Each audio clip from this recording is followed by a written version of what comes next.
baiser pour un garçon de Tilly Cole, publié en 2016. Rune et Poppy sont amoureux l'un de l'autre depuis toujours. Mais un jour, Rune part au Danemark et Poppy coupe les ponts avec lui. Quelques années plus tard, ils se retrouvent.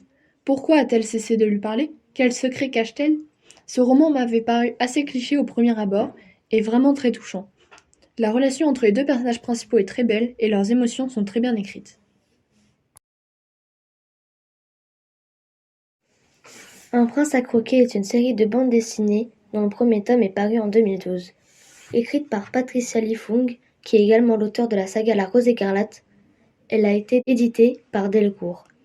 Elle relate l'histoire d'un prince fuyant son royaume pour éviter une jeune héritière que lui destine sa famille comme épouse.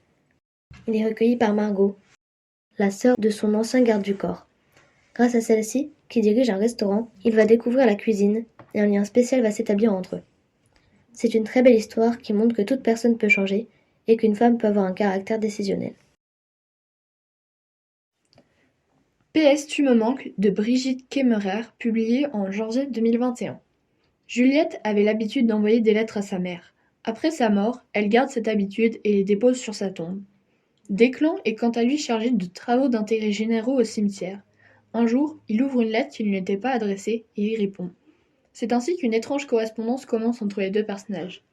J'ai beaucoup aimé ce livre car j'aime beaucoup la manière d'écrire de l'auteur. Les personnages sont très attachants et je n'ai pas pu lâcher le livre.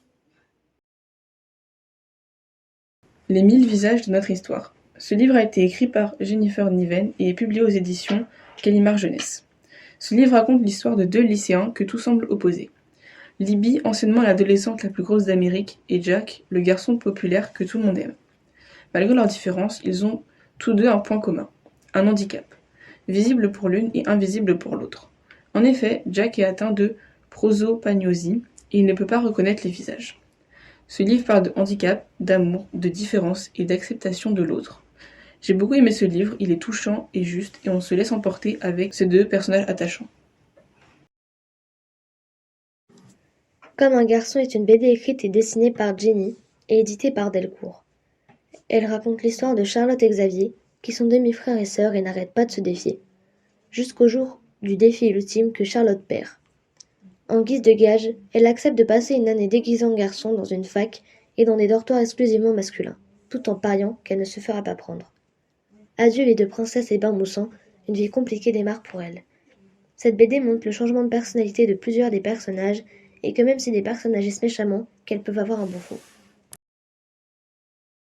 Tous nos jours parfaits de Jennifer Niven aux éditions Gallimard Jeunesse. Violette et Finch, deux adolescents couverts de cicatrices émotionnelles comme physiques, se rencontrent au bord d'un toit. Ensemble, ils vont apprendre à se laisser aller et à apprécier chaque petit moment de la vie et vivre ainsi des jours parfaits. J'ai aimé me laisser plonger dans leurs balades ensoleillées et finalement me faire balader par ces vagues de sentiments. Les filles au chocolat de Cathy Cassidy, publié en 2014.